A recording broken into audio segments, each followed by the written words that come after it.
What is normal life? Flashed through the young man's mind, his hands trembling. The only thing he was sure of was that he didn't want to die. Two red, bloody trails stretched across the floor. He was gone, and so ended the peaceful days. His hand lay motionless on the cold stone, covered in scratches and blood. But in the next moment, the hero's hand moved. His eyes opened. I was dreaming! It's very strange, but it seems that even hell doesn't want me, thought the hero. No matter how hard he tried to harm himself, he remained unharmed.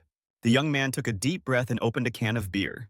I'm going to enjoy my new life to the fullest, which has literally been given to me, the hero decided, dangling his legs over the edge and watching the cars drive by. He took a sip to the sounds of the night city. It was time to start with a clean slate. Suddenly, the guy heard a voice that strongly denied his new opportunities. Next to the hero, as if out of nowhere, appeared a girl with red hair. She brought her face close to the young man's and said that his life had ended yesterday. Once you've died, you'll never be normal again, the stranger said seriously. Now you have become unusual and useless to us. There is only one way out. Your new story will begin today, the girl added. Different musical genres show us their own view of life, and different lives can have their own unique rhythm. But in the end, they all fall silent. There is a certain irony in this. For some, silence is hell. It is a time to immerse oneself in one's own terrible thoughts. The hero thought that all these melodies meant absolutely nothing to him. His name is Lo Lei, and he is 18 years old. When he was a child, he often told people that his life was like an energetic musical orchestra. But the older the young man got, the less he brought up this topic. Sitting in class, he didn't listen to the teacher, but thought about how you can't choose your life. Lo Lei stared blankly at his phone, which was behind his textbooks. The young man reflected on a carefree life full of different paths, all depending on one's choices. The hero's black-haired neighbor at the desk was watching a video on her phone.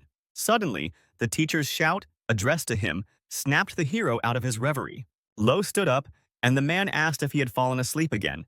He would have to answer a question in class. The perimeter is 1,280, but teacher, your question is not entirely accurate, the young man said calmly. The teacher allowed the young man to sit down, because his answer was correct.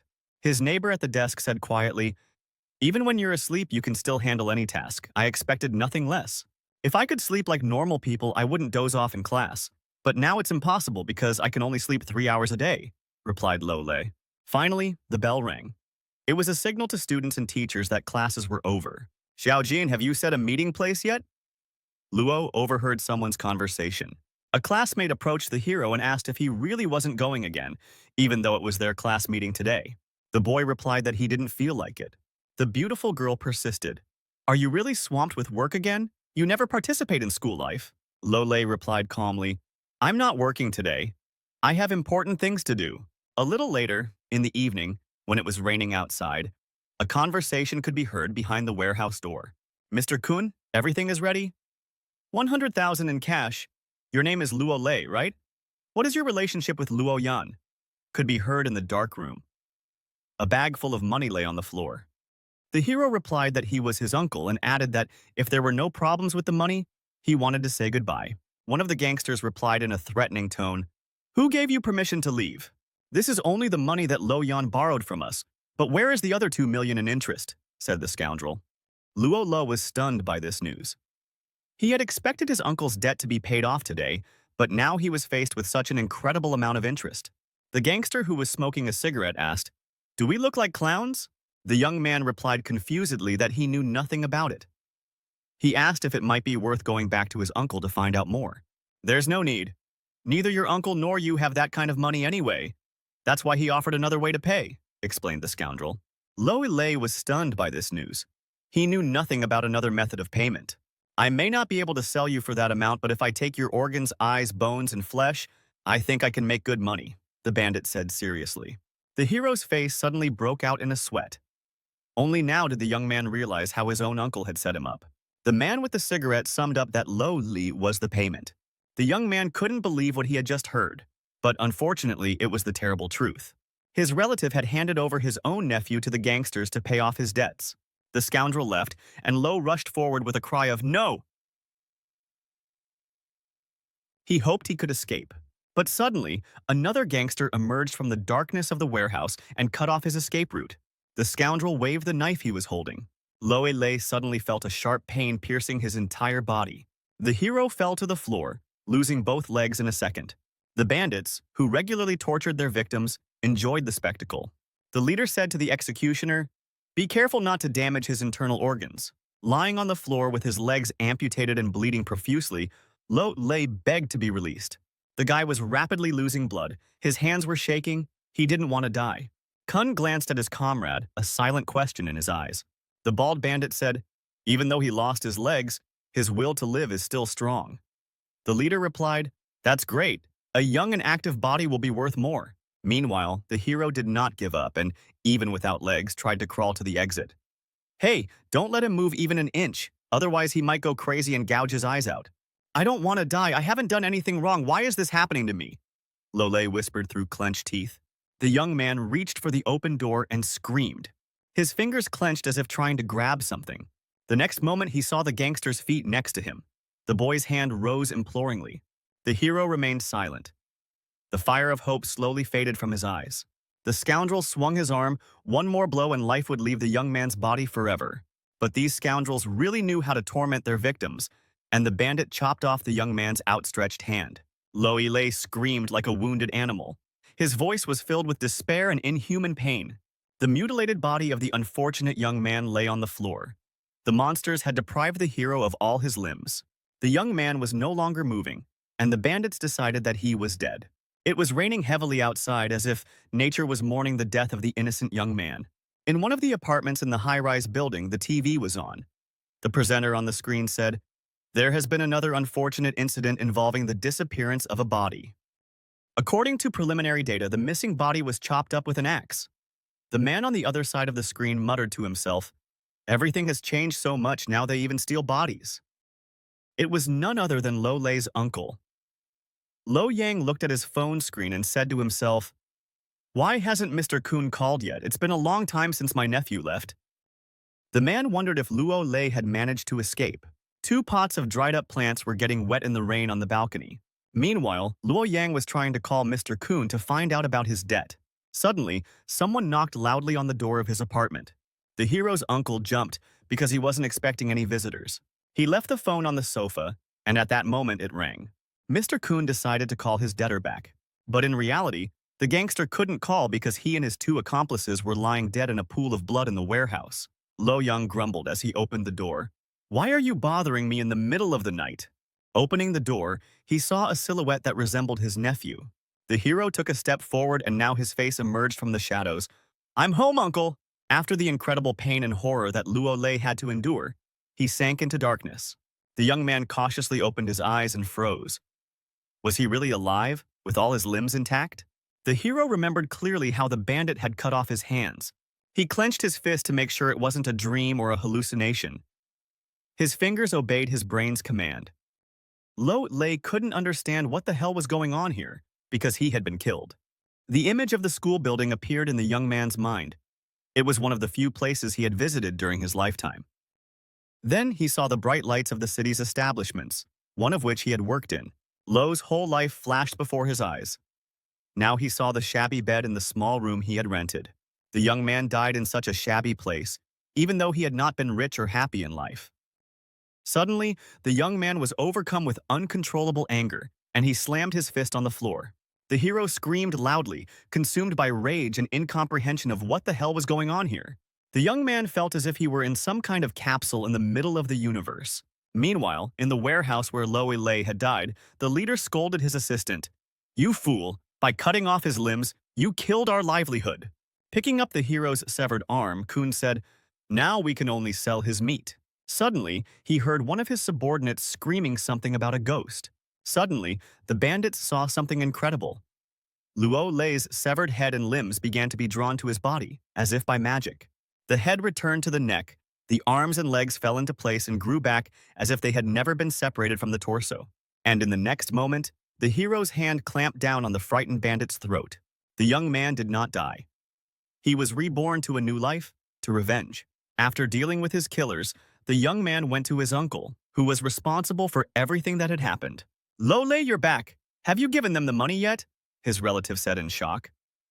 The hero replied, "Yes, but according to them, The amount you gave could only cover the principal of the debt, not the interest. Frightened, Lo Yang began to justify himself. I just offered you as collateral, and when I won enough money, I would have demanded your return immediately. They threatened me, believe me. The young man replied that there was no need to worry anymore because no one would threaten his uncle in the future. When the hero added that the bandits were no longer there, the old man's face contorted. Luo Yang ran away. As he ran, he begged him to forgive him and not kill him. Luo Lei watched his scoundrel relative run away and seemed to be thinking about what to do with him. The window of the dirty apartment was wet from the rain, which was still falling. The young man got rid of his dirty and torn clothes covered in blood by simply throwing them on the floor. The hero sat down and said, "It feels like the events of the past hour were a dream." The young man had not yet had time to understand what changes had taken place in him. He looked at his hands, trying to understand how his body had been able to heal itself. As he continued to examine his fingers, an idea came to the young man's mind. The young man decided to conduct an experiment to test his body's new abilities. A knife for cutting meat appeared in his right hand, his fingers trembling. With one swing of the knife, two severed fingers flew down. Controlling his emotions, Lo calmly watched his own phalanges fly through the air. There was no blood, but suddenly white threads appeared from each finger.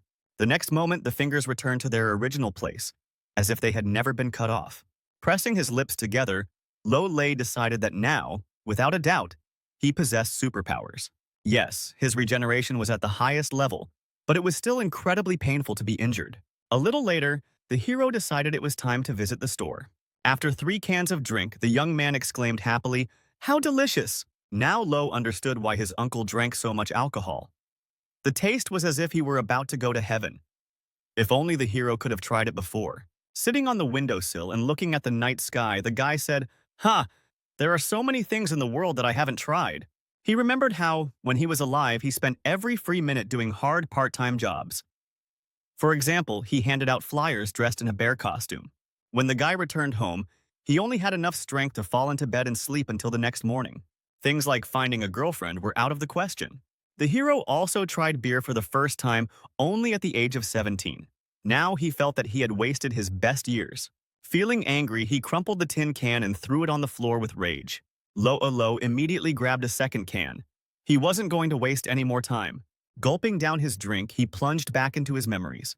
"That's it, I've made up my mind. Now that I no longer have to work like a dog at 10 different jobs to pay off my uncle's debt, I'm going to live this new life I've been given to the fullest." Now he would decide for himself how to live his life. After these thoughts, Lo fell back. Stretched out on the floor, the guy lay there and just stared at the ceiling. He saw new, wonderful prospects and a free, enjoyable life ahead of him. When I think about it, freedom immediately comes to mind.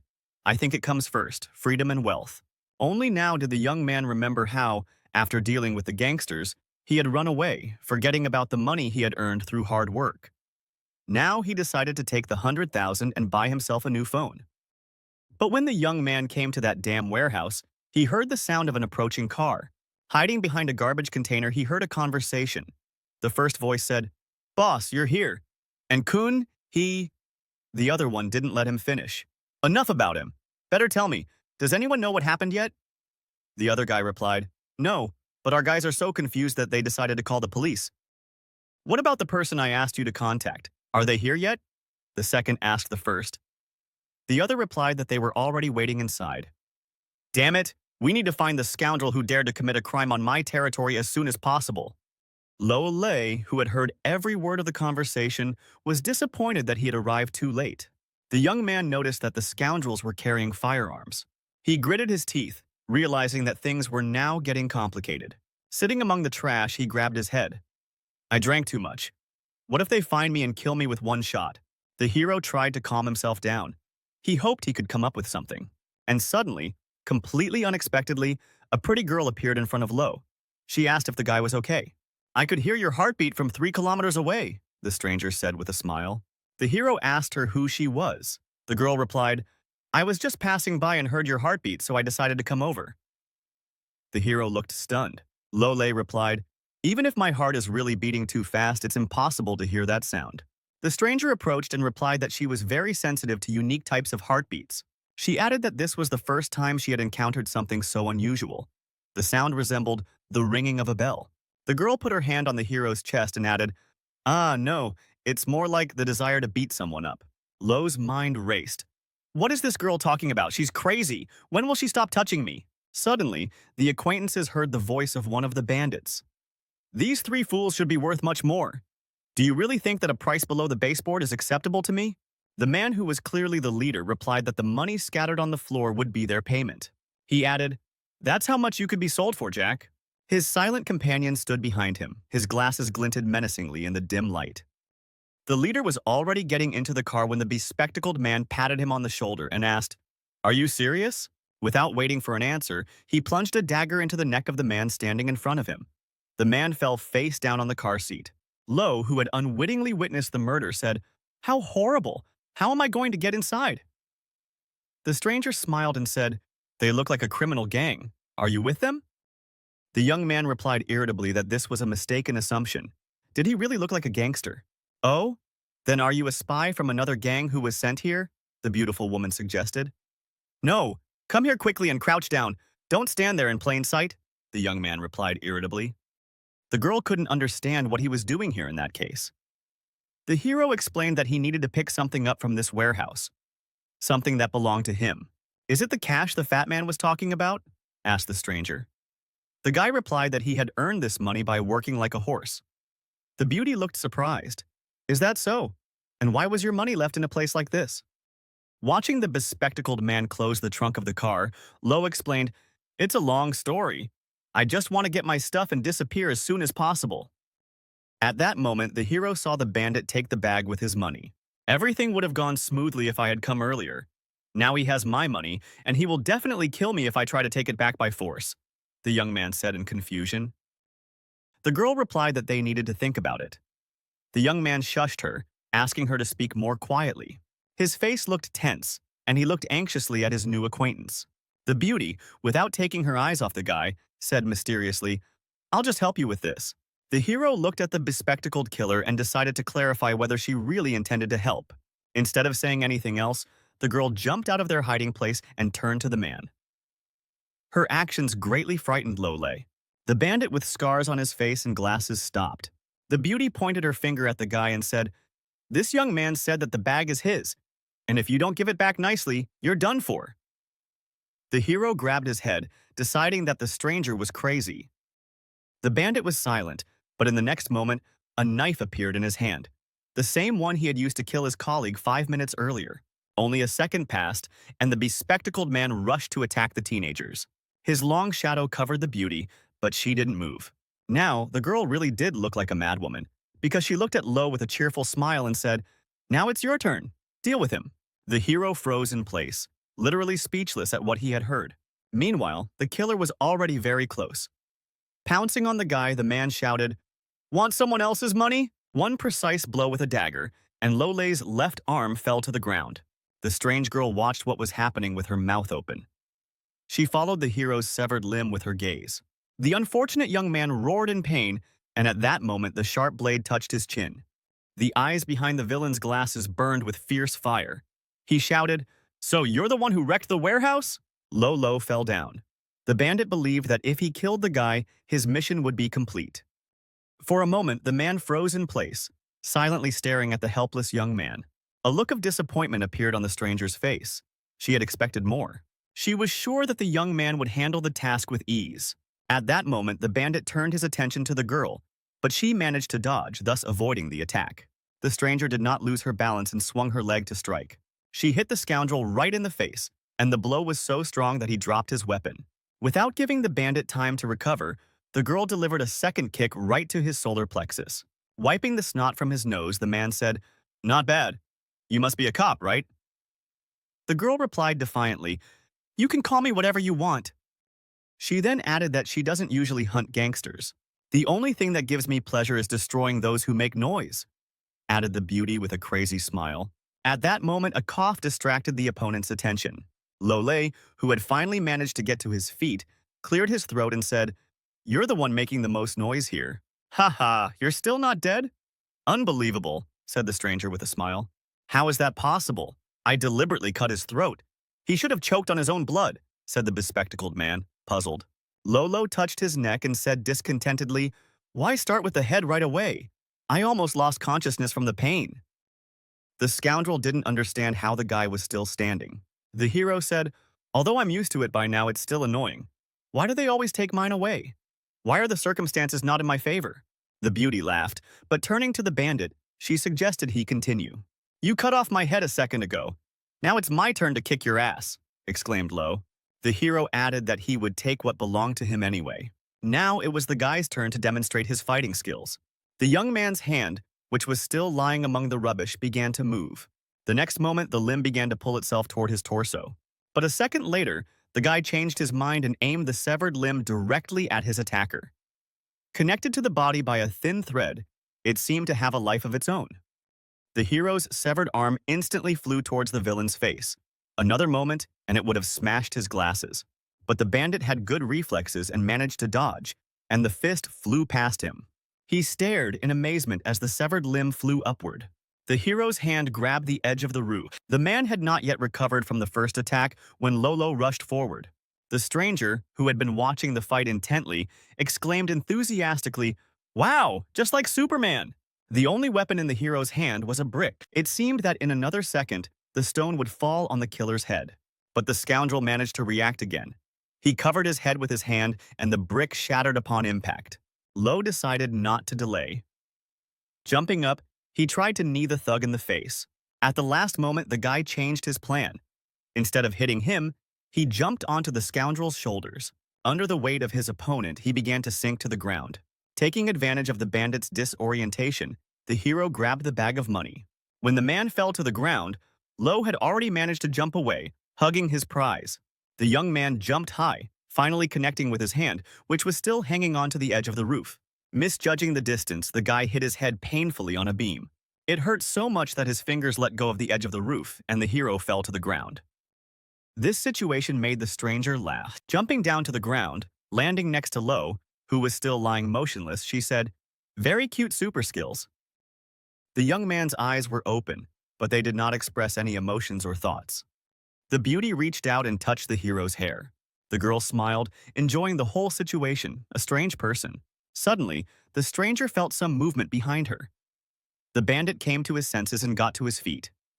His glasses were covered with cracks, his teeth were clenched, and his expression did not bode well. The beauty asked the man if he really wanted to continue the fight. The man did not have time to answer before a blade pierced his palm. The bandit growled in pain as dozens of blades pierced his body. The girl called the scoundrel Jack the Ripper. "To be honest, you're really weak," added the stranger, continuing to attack the bespectacled man with her powerful energy. The next moment, there was an explosion. The roofs of the two warehouses next to where all this was happening were blown to smithereens. Then she turned to someone invisible. "Okay, clean everything up here." The girl was holding a strange device in her hand, from which came the sound, "Right now," she added, "prepare the car to deliver 2 bodies." "2? Will there be anyone else besides Jack?" asked the beautiful woman's interlocutor. She replied that it was a surprise that had come out of the blue. "Understood. I'm sending someone to you right away, Captain Mo Jiaolan," said the voice on the other end of the line. When the hero finally came to, the first thing he saw was a dirty white ceiling with a ventilation outlet. Luo Li couldn't understand where he was or how he got there. Barely finding the strength to sit up on the floor, the hero felt his head splitting. "Am I locked up? The last thing I remember is coming to my uncle's house yesterday." The young man tried to collect his thoughts.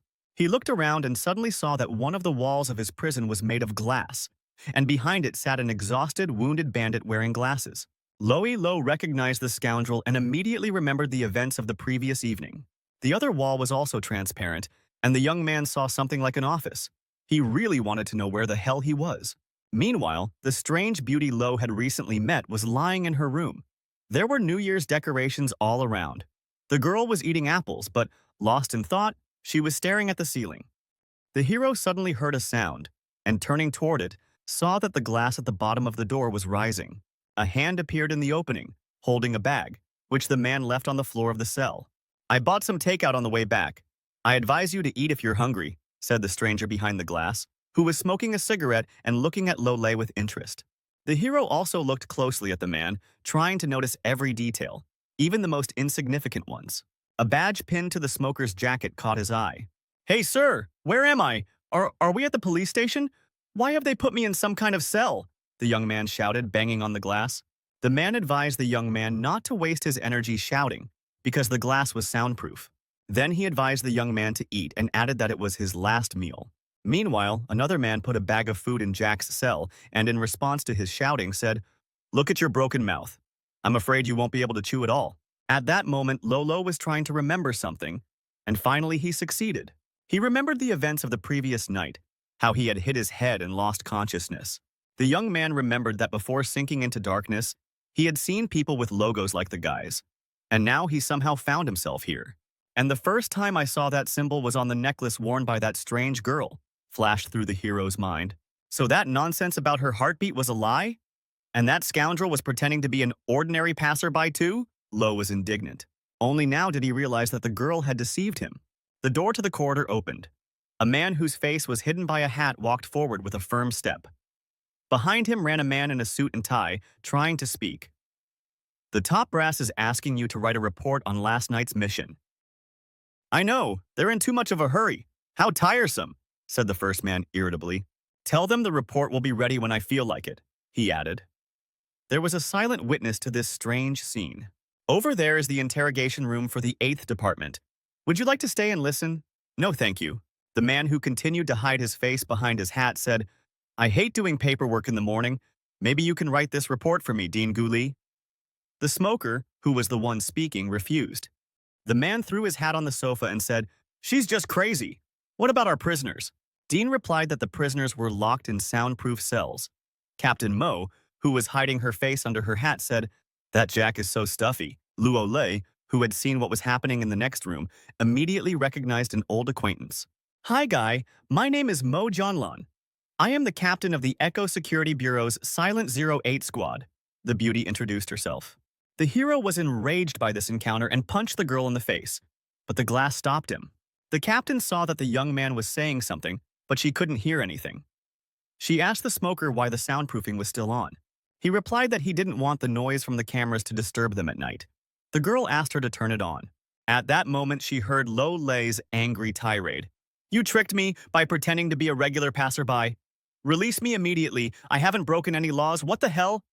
Even if several people died at my hands, it was only self-defense. They threatened me," the hero continued. The captain put her finger to her lips and said, "We're not in court or at the police station. I don't care if you broke the law or not." Her words confused the guy. "Then why am I here?" The beauty uttered a strange phrase. "Our task is to catch Echo." Lo had no idea what she was talking about. "We call people who come back to life after death Echo," explained the smoker. The hero was stunned. How did they know about this? The beauty said, pointing to her own ear, "I already told you I have sensitive hearing when it comes to heartbeats. You yourself demonstrated how you tear off your limbs and then reattach them." The captain thought that only an idiot could call such a person normal. "Preparation is complete. We can begin," she said in a strange voice, addressing Mo. She asked in a dissatisfied tone if it was really necessary to film it. The man with the camera replied, "There is no other choice. Our hiring standards are too low, so management requires us to record every process." The girl said she didn't want to be on camera at all. Unfortunately, she had no choice. Captain Mo looked at the young man and asked his name. He replied, "In that case, Echo, you have been given a second chance at life. Would you like to join our team and find others like yourself?" she asked Lo. The young man was silent. He had not expected such a turn of events. "Become part of your team? Are you kidding? I only learned what beer tastes like yesterday. There are so many things in the world that I don't know about. I don't want to waste my time," the boy finally replied. The captain looked intently at Lo Li, waiting for an answer. The hero exclaimed irritably, "Of course not. It's only been one day of my new life. I've become truly free. So why should I sell myself to someone else again?" The young man added, "Although, if you treated people normally, then maybe you could recruit someone." The beauty's face became troubled, and she remained patiently silent. Luo Li began to lose patience with why she was staring at him like that. Captain Mo Jiaolon remained silent. She had a lot of experience in such conversations and was skilled at maintaining pauses. In the end, not waiting for the guy to change his mind, the girl told Ding Gu Li that it was time to move on to someone else. "Jack, what about you? Will you join our squad?" the smoker asked the gangster. The camera was now filming him. The bespectacled man did not respond, silently staring at the floor. Mo exclaimed irritably, "What kind of look is that? Hiring him is just a joke." Ding replied, "He's already had enough from you. Even if he wanted to, he probably couldn't answer you." His words annoyed the girl. She rushed at him and shouted, "Are you trying to put all the blame on me? Not so fast. They just released part of the video with Jack." He didn't argue. Then the captain said to Jack, "If you remain silent, we will assume that you are not interested in the deal. In any case, I don't like your abilities." The next moment, she ordered her subordinates to get rid of Jack. Lo was stunned. Dean Gu Lee immediately rushed to carry out the captain's order. He pressed a button on the panel near the camera. At first glance, his face showed no emotion. But the next moment, Jack lunged forward, straight at the smoker. The glass door disappeared, and nothing separated the gangster from the squad member anymore. Dean had nerves of steel. He calmly finished his cigarette without taking a single step back. Taking a deep drag, he blew smoke right into Jack's face. The man could no longer see anything. He was completely disoriented. And suddenly, something completely incredible began to happen. This smoke was unusual. The next moment, the scoundrel's face literally began to melt before his eyes. Lo Lei was stunned by the sight. The man was literally dissipating into smoke. Dean Lu Li continued to exhale smoke, directing it straight at Jack. From the outside, it looked like a blizzard had risen around the man. When the smoke began to dissipate, only his cracked glasses remained on the floor where the gangster had been standing a moment ago. The smoker, who now had a new cigarette in his hand, informed his boss that everything was ready. Captain Mo smiled, pleased with the result of her subordinates' show of force. Lo Alei stood frozen in place with his eyes and mouth wide open.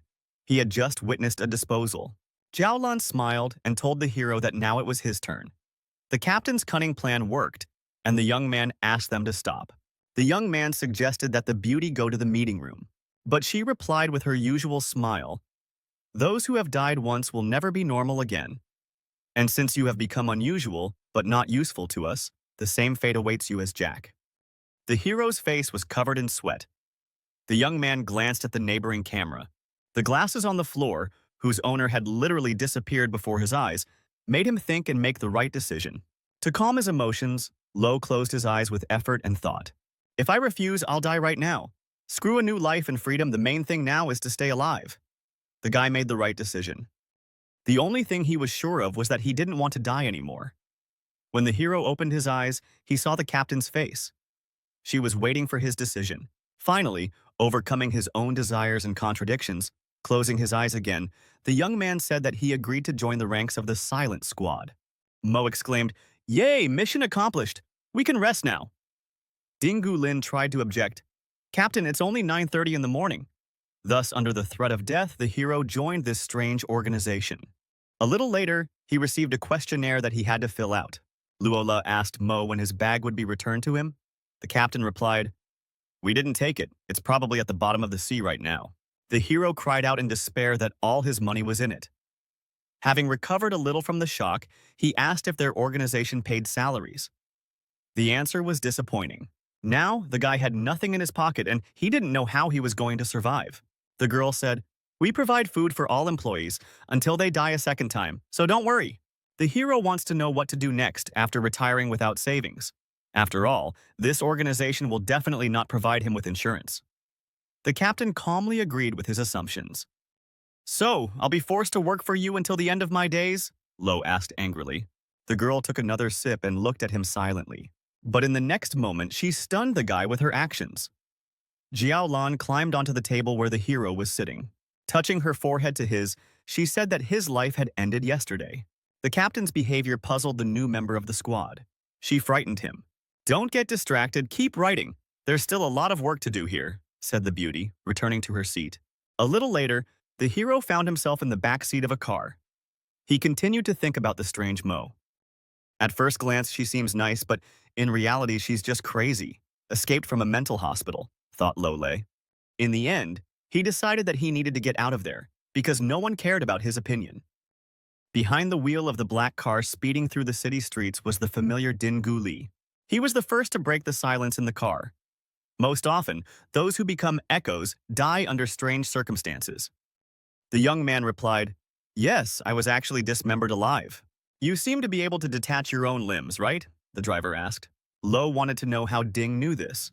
He replied that after resurrection and echo, changes occur in the body. The man explained that these changes depend on how the person died. Even if something has changed, it still hurts to tear them off, replied the young man. The smoker said that couldn't be true. It was unlikely that death could cause so much pain. The hero's curiosity was piqued. He asked the man about himself. Dean Gu Li looked at the cigarette in his hand. He brought it to his mouth and held it between his lips, shifting his gaze to the road. The smoker took a deep drag, and the tip of the cigarette turned red. The man exhaled smoke through his nose, all without saying a word. Finally taking the cigarette out of his mouth, Dean replied, "I'll tell you when the time comes." Meanwhile, the car carrying the hero toward the unknown finally stopped. When the young man got out, Dean said, "Here we are. Your destination is not far away. Try to find it yourself." The hero leaned toward the window and asked, "Aren't you coming with me?" The smoker replied that he needed to find a parking spot. "The captain assigned you personally to this mission. I'm just here as a spectator," the man added. Lo was puzzled by this news. "Stop joking, I don't understand anything," the guy exclaimed. Dean, with his ever-present cigarette in hand, patiently replied, "You may not get paid now, but if you complete the task, you will receive payments in the future, about 5,000 yuan a month." Now the young man's face became confused. He was struck by the amount he heard.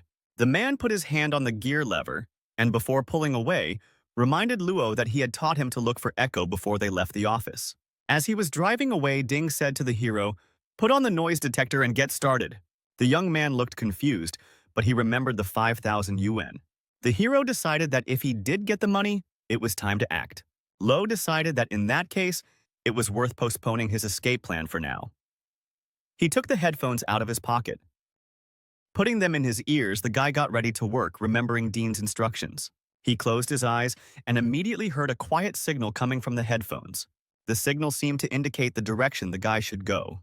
Opening his eyes, Luo Lei already knew where he needed to go. He was being guided by sound waves.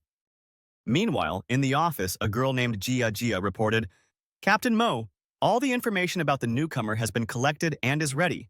Sorry you had to come here." The girl remembered that a photo of the newcomer was needed to create a personal ID.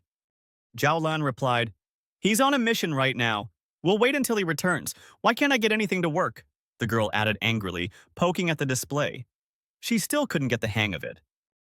Jiaja asked if it was too early, to which she received the answer that their organization was short-staffed.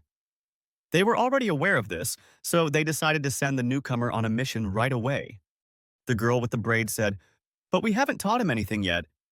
"Now I'm starting to worry," the captain replied. "Everything will be fine. There are only a few small things in Zone 10. Damn it, I'm stuck. I can't get out." This was a comment on the game that had absorbed all her attention. Meanwhile, the hero approached the high-rise building. Yes, the same assignment for 20 decibels. The same sound came from his earpiece, but now it was repeating more often. It seemed that the guy was on the right track. At that moment, in the office, Jia Jia, who was still staring at the computer monitor, suddenly exclaimed, "The data was entered incorrectly." The upset girl added that it had been updated an hour ago. Mo, meanwhile, finally lost and looked away from the screen. The captain's eyes were wide open, seemingly stunned by what she had heard. Since the first and second teams couldn't handle it, the comas overestimated the difficulty, Jia Jia explained. The hero confidently climbed the stairs and was already counting the money he hadn't earned yet. The sound in the headphones was getting faster and faster. Zhao Lan exclaimed in shock, 200 decibels? The girl with the braid confirmed it and asked if the new guy had really gone there alone. Mo replied that Ding Gu Li had gone with him. Hearing the man's name, the beauty calmed down a little. She believed that in that case, everything should go well. The captain closed her eyes and remembered how she had said to the smoker, "Just take him there and you can rest for the rest of the day." Mo hoped that Dean hadn't listened to her and had gone after the guy. Meanwhile, Lo Lei had already reached the 14th floor. The sound in his earpiece was beeping like crazy. "Okay, I've already gone through the whole building, only this apartment is left," the guy thought wearily. The young man made a characteristic gesture with his stiff fingers, as if counting money. He was eagerly awaiting his salary. The hero clenched his hand into a fist, preparing to knock on the door. He still couldn't bring himself to do it, wondering if it would look strange. Besides, Lo Lei remembered that he knew nothing about the force he would have to face. He came to the conclusion that he simply had to come up with some kind of story. "Hello, I'm here to read the water meter." "No, that's too cliché." Can you come with me and then I'll give you 2,000 yuan? But I don't want to share my money. Only an idiot would believe such nonsense. The young man continued to stand behind the door, unable to think of anything clever to say. Suddenly, he noticed the door slowly opening. Luo Lei's eyes bulged with surprise. A dark-haired young man appeared in the doorway, his expression looking incredibly bored. He asked the hero if he was delivering food. Could it be that the highly complex target had decided to take the initiative herself? Meanwhile, on the street, next to the high-rise building, the traffic light turned green.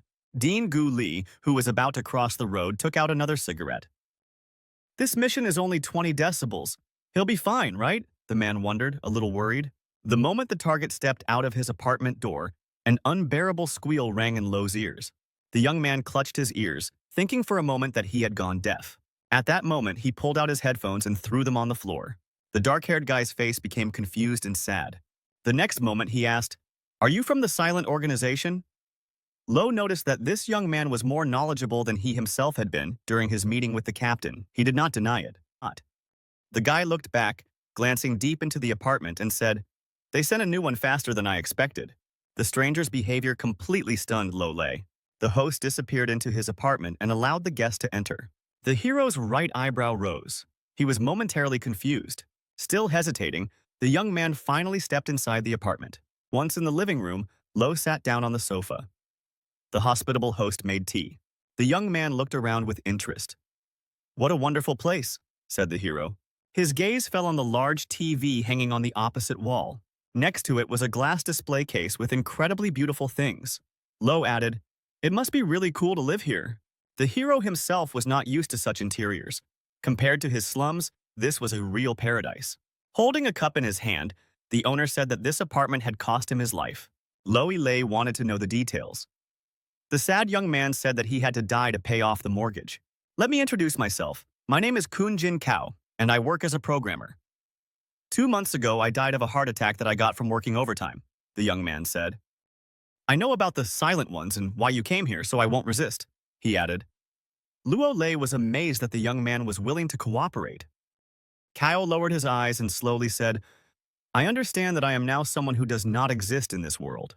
Lo exclaimed happily, "Hooray! If you agree, let's go right now." He thought to himself, what an easy 5,000 yuan. But suddenly, his new acquaintance asked the hero to wait. The young man's hand rested on the laptop keyboard, and he said he had a small request. He turned the monitor toward Luo and asked if he could take a look at his latest project. The screen was filled with a bunch of symbols that only a programmer could understand. Kun Jin pointed his finger at the monitor. There was a specific code written there. "I wrote it long before my death and am continuing to refine it now," the programmer explained. The strange young man wanted to finish his work today. Luo Li patiently asked how long it would take. "I think it will take very little time, but there are things you need to do, so you can go back and wait for me there," added the programmer. "Go back? At first I didn't want to work with them. Maybe I could use the excuse that I'm not ready for such missions yet and leaving the company was the perfect plan," flashed through the hero's mind. But then he remembered Captain Mo's words. "Those who have died once will never be normal again, and if you become unusual but not useful to us, then we will have to get rid of you," Lo Lei said in despair. "Damn, I can't. If I come back with nothing, they won't count my mission. I'll lose not only 5,000 yuan, but also my head." Hearing his guest's words, the programmer's hands trembled. Without turning to the young man, Kun Jin Kao said, "I know this is going to sound very insensitive." Lu opened his eyes and looked at his target in surprise. The programmer suddenly banged his head on the table. He shouted, "This project is very important to me. Please help me. I devoted all my days to work, giving up happiness and rest. It didn't matter to me, night illness or my death." Kao continued to cry out. Hitting his head on the table again, he exclaimed, "I hope you understand now why it's so important for me to finish it." "Hey, that's too much. If you want, I can just sit here with you until you finish your code," Lo Lei offered, confused. The programmer finally stopped and sincerely thanked his uninvited guest. A little later, when the hero began pacing the room out of boredom, he thought, "Even when I was working 10 side jobs at the same time, I always had time to rest." He glanced at Kao, who was absorbed in his work. But he never had the opportunity to lie down or take a break. So does that mean his routine is even worse than mine? By the way, the company doesn't limit the number of tasks that need to be completed. So as soon as I'm done, I'll take my money and leave. I need to wait for that damn smoker. were the other thoughts in the protagonist's head. The young man looked out the window at the street. Is it really that difficult to find parking here? Meanwhile, Dingu Lee was in no hurry to meet the new guy. He was enjoying his popcorn. The man was wearing 3D glasses. It was easy to guess where he was spending his time. The smoker was enjoying his day off at the cinema. At the same time, Kun Jin Kao continued to work on his code. The programmer paused for a moment and turned to his guest. I completely forgot to ask, what's your name? The hero answered. The owner of the apartment was satisfied, and he returned to his work. I'm also interested in your weight, height, age, and other details, Kao suddenly added. What? Why do you need all that? Lole asked in surprise. The programmer replied that it was just ordinary curiosity. With this information, it would be easier for him to set the correct settings. The hero didn't understand what was going on. Kao replied as if he were talking about something ordinary. I'm talking about the character. What did you think? Without looking back, the strange young man added, how can he function in the code without the correct parameters? It seemed that only now did Lei begin to understand what was happening. The young man jumped up and rushed over to Kao. What the hell are you up to? He reached out trying to grab the programmer's head. The latter was completely absorbed in his work. Suddenly, he pressed enter, and Lo's hand caught only emptiness. Kun Jin's head literally began to dissolve into thin air, breaking down into pixels. Lei flew forward, over the sofa. Where the programmer had been sitting a second ago, there was now no one. The hero fell to the floor, hitting his head painfully. The only question that bothered the guy now was, where the hell did Kao disappear to? But in fact, it turned out that it was Lo who had disappeared. He had fallen into the game, from which it was difficult to return. Since you can't go back, I'll just make the group more difficult so that it's impossible to pass. The computer genius rejoiced. Welcome to my room of deception, said the young man with a smile, without taking his eyes off the monitor screen and sipping his tea. At that moment, Lo's fist tried again and again to break through the invisible barrier on the way to the exit. Blow after blow, but nothing helped. He was still a prisoner in this apartment. If there's nothing here, why can't I get out? Thought the new member of the Silent Squad in despair. I'm telling you, any attempts you make are useless. There's an air wall that can't be broken through, said the programmer. Very quickly, Kun Jin noticed that his captive didn't even have basic knowledge. Finally, exhausted, Luo fell to the floor. Damn it, I've never even played a video game before. I just didn't have time for it. Okay, we've played enough. Let me out immediately. I don't even want to get 5,000 yuan in the garden anymore, said the hero. I see you really don't understand your situation. What's more, once you're in the game, you can't return to reality, laughed the evil genius.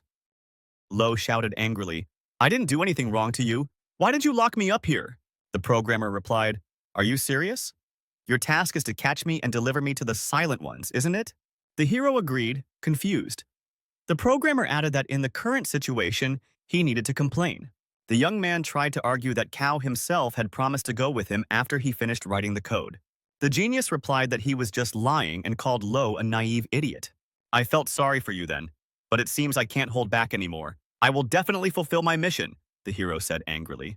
Wow, you talk a lot. You'd better start thinking about how to get out of my game, the mad genius said with a smile. If you want to play so badly, I'll make this game as unforgettable as possible. You'll help test it. The scoundrel laughed. Lo Lei looked confused. He did not expect the danger that was lurking behind him. Suddenly, the young man literally felt danger behind him.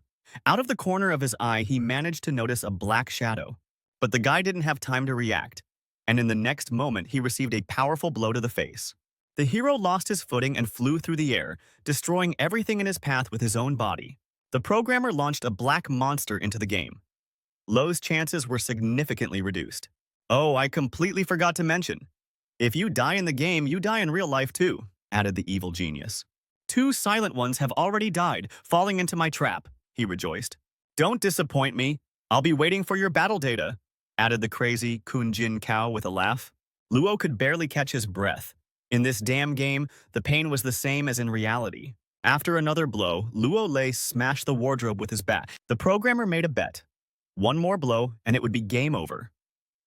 The monster's tentacle wrapped around the boy's neck. The creature tore the young man off the floor and lifted him above the ground by his neck. The hero's face turned red. Lo looked at the creature that was trying to kill him. It was something terrible. The hero felt that the creature was too strong. He tried to break free from its grip, but he failed. A thought flashed through the hero's mind. I just got a chance to live again. I'm not going to lose it today. Lo Ele quickly scanned the room, trying to come up with a rescue plan. The young man told himself to pull himself together because there is always a solution. Trying to avoid another blow from the monster, the hero turned around and saw something interesting. His attention was drawn to the knives lying on the kitchen counter. At that moment, the monster tightened its deadly grip. The programmer was pleased, confident that another silent one had been eliminated. The hearts representing the characters' lives in the game were empty. Cao said he was bored again. Just like the idiots who came for the first time, they can't even handle the initial monster, the programmer said with a sigh. He glanced at the monitor again and thought that perhaps it was worth making some new changes. Suddenly, his eyes nearly popped out of their sockets. The scenario had changed. The hearts that corresponded to the number of lives in the game had turned red again. Kao couldn't understand why the young man was still alive. Meanwhile, Lole breathed a sigh of relief. Another second and he would have died. He chopped off his own head, which was now held by his own hand. The next moment he managed to attack the monster, cutting off one of its limbs. The creature screamed and hit the young man in the face with its remaining arm-like appendage. The monster writhed in pain on the spot, destroying the interior of the room. This time, it managed to hit the hero again. The young man slammed into the wall. Kao became more interested in watching the fight. He considered his creation to be simply perfect. Looking at his enemy, Lo said, "It's just a bunch of pixels molded into a monster. What's so cool about it?" The next moment, he jumped up from his seat and rushed to attack the monster with the firm conviction that he would win and break free. The two characters in the game stopped right next to each other, carefully studying their opponent. "I love my job very much. I would have the courage to give up all my affairs and possessions in the world for it," thought programmer Kun Jin Kao while he was alive. He was ready to sacrifice his own life, which is what happened to him. His brother found the young man's body. The only thing the programmer remembered was that he was falling, almost losing consciousness, but he saw unfinished code. He didn't want to die and somehow miraculously survived. Even now, sometime later, Kun still didn't understand why he had been resurrected. But immediately after that, I realized that I had gained a new power: to set traps for people in virtual reality, recalled the mad genius. God gave me a second chance to fulfill my destiny, Kun thought. So he didn't stop for a moment, continuing to work on his code. Step by step, his ideals were turning into reality. The programmer tested his game over and over again, using real people. Through a trial and error, he managed to create the perfect monster.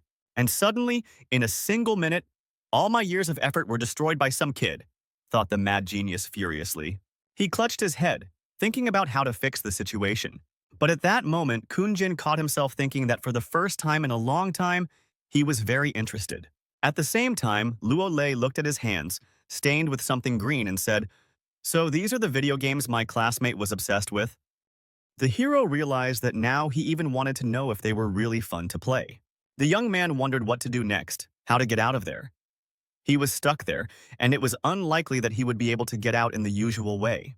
If games are just programs, then if I can find a way to close or stop them, there will definitely be a way out, the guy continued to think. The only thing that was unclear was how to influence the laptop's programmer. Kao saw the character he had created, Lo Lei, looking at him through the laptop screen.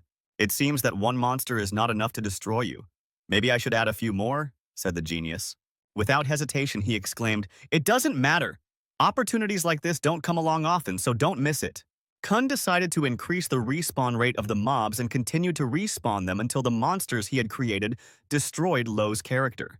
After making a few more changes to the code, he added a 3D mode to the game. The programmer was going to enjoy tormenting the heroes by creating dangerous trials for them. The game update was complete, and Lo Lei found himself in even greater danger. The attack of the black monsters continued. Instead of one, at least 4 monsters appeared. Now the hero would have to work hard to overcome them. "These horrors again, and how many of them are there now? Today is really not my day," the hero muttered, his eyes wide. On the other side of the monitor, the creator of the game watched the events closely. The hero's legs were shaking. Anyone would be scared when surrounded by a bunch of monsters. This annoyed the young man, and he hit his leg with his fist, trying to get rid of the trembling. "Never mind the number, we just need to destroy them all," Lole said in a tense tone. "Attack! It's true, this is my first time playing computer games. Only now have I had the chance to enjoy them," exclaimed the new member of the Silent Squad with a smile. Using kitchen knives as weapons, the hero repeatedly severed the monster's disgusting limbs. Lo seemed to have gone mad, destroying obstacles in his path one after another. But suddenly, the young man found himself in a dangerous hold. The deadly embrace was so strong that the hero coughed up blood. Right above Lole's head, the monster's huge mouth opened. The boy closed his eyes, trying to sense where to strike.